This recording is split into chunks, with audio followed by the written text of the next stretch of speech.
You ask Tiger to solve. This deals with linear equations with one unknown. The final result is x equals 9/19.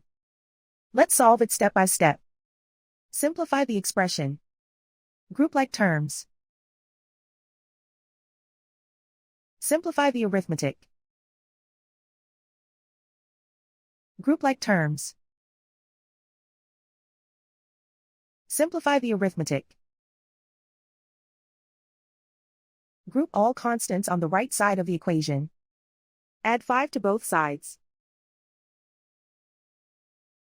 Simplify the arithmetic.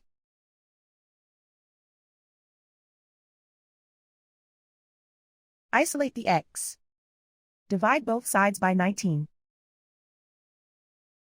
Simplify the fraction. And so the final result is x equals 9/19.